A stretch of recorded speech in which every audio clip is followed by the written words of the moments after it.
വരവ് director by Shaji Kailas, written by AK Sajan. ഒരു typical mass Shaji Kailas ഇടിപ്പടം. എനിക്കത് മാത്രമാണ് ഫീൽ ചെയ്തത്. ആ പഴയ ക്ലോസപ്പ് ഷോട്ട്സും കാര്യങ്ങളൊക്കെ ഇതിലും ഒരുപാട് ഉപയോഗിച്ചിട്ടുണ്ട്. പുള്ളിയുടെ ആ ഒരു സ്റ്റൈല് തന്നെ ഈ സിനിമയിലും കാണാം. സിനിമയെ പറ്റി ഒറ്റ വാക്കി പറയാനാണെങ്കിൽ എനിക്ക് പേഴ്സണലി ഫീൽ ചെയ്തത് പഴയ വീഞ്ഞ് പഴയ കൊടുത്ത് തന്നെ ഒഴിച്ചു തരുന്ന പോലെയാണ്. ഇത്രയധികം ടെക്നോളജീസും കാര്യങ്ങളൊക്കെ ഉണ്ടായിട്ട് ചില കാര്യങ്ങളിൽ സിനിമ പാളി പോയതായിട്ട് എനിക്ക് തോന്നി. റീസെന്റ് ഇറങ്ങിയ ഒരു സിനിമയിൽ ഒരു സിനിമ എടുക്കുന്നതിന്റെ വേറൊരു ഉദ്ദേശം എന്താന്നുള്ളത് റിവീൽ ചെയ്തിട്ടുണ്ടായിരുന്നു. ആ ഒരു സിമിലാരിറ്റി എനിക്ക് ഫീൽ ചെയ്തു.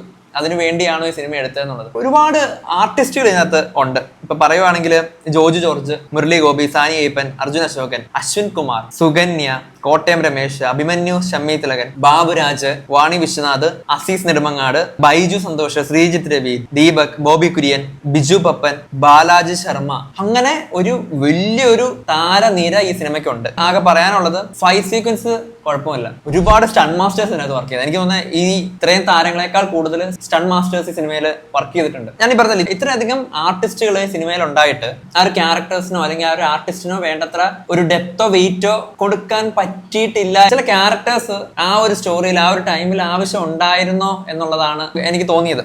സിനിമയെ സിനിമയായിട്ട് തന്നെ കാണുക എന്നല്ലാണ്ട് അതിനപ്പുറം ലോജിക് വൈസ് ഒന്നും നമ്മൾ ചിന്തിക്കാൻ പോകരുത്. ഇതിൽ കുറച്ച് ഓഫ് റോഡ് പരിപാടിയൊക്കെ കാണിക്കുന്നുണ്ട്. ടുവേഴ്സ് ദ സെക്കൻഡ് ഹാഫ് ചില സ്ഥലത്ത് ഷോ ഓഫ് കാണിക്കാനായിട്ട് ചില വണ്ടികളൊക്കെ വരുന്നുണ്ട്. അതായത് ഇതിനു വേണ്ടി സെറ്റ് ഇട്ട ഒരു ഓഫ് റോഡ് ട്രാക്ക്, ഒരു ഓഫ് റോഡ് ട്രാക്കില് കുറച്ച് ചേസും പരിപാടികളൊക്കെ. പിന്നെ ഒരു ഷോട്ട് ഉണ്ട്, ഒരു ഡ്രിഫ്റ്റിംഗ് ഷോട്ടാണ്. എന്താ പറയാ, ഒരു വണ്ടി നേരെ വട്ടം കറക്കി വെക്കുന്നു. കഥാ കാര്യങ്ങളൊക്കെ ഒരു ക്ലീഷേ സ്റ്റോറി തന്നെയാണ്. നായകൻ ഉണ്ടാവുമല്ലോ, നായകന്റെ ഒരു റിവെഞ്ച് സ്റ്റോറി. ആ റിവെഞ്ച് സ്റ്റോറിയിലേക്ക് എത്തുന്ന പല ഫാക്ടേഴ്സും കണക്ട് ചെയ്യാൻ പറ്റുന്നില്ല. ജോജുവിന്റെ ഒരു സ്ക്രീൻ പ്രസൻസ്, അദ്ദേഹം ഇടിക്കുന്ന ഇടി, ഒരു പഞ്ച് ഉണ്ടാവും. ആ സംഭവം തന്നെയാണ് ഇവിടെയും ഉള്ളത്. അത് പുള്ളിയെ കൊണ്ട് അത് പോസിബിൾ ആണ് എന്നുള്ള ഫീൽ നമുക്കുണ്ടല്ലോ ഓൾറെഡി. അപ്പൊ അങ്ങനെ ഒരു രീതിയിൽ ആ ഒരു പെർസ്പെക്ടീവില് സിനിമയെ കാണുന്നവർക്ക് സിനിമ വർക്ക്ഔട്ട് ആകാം. ശ്യാം CS ആണ് ഇതിന്റെ കമ്പോസർ.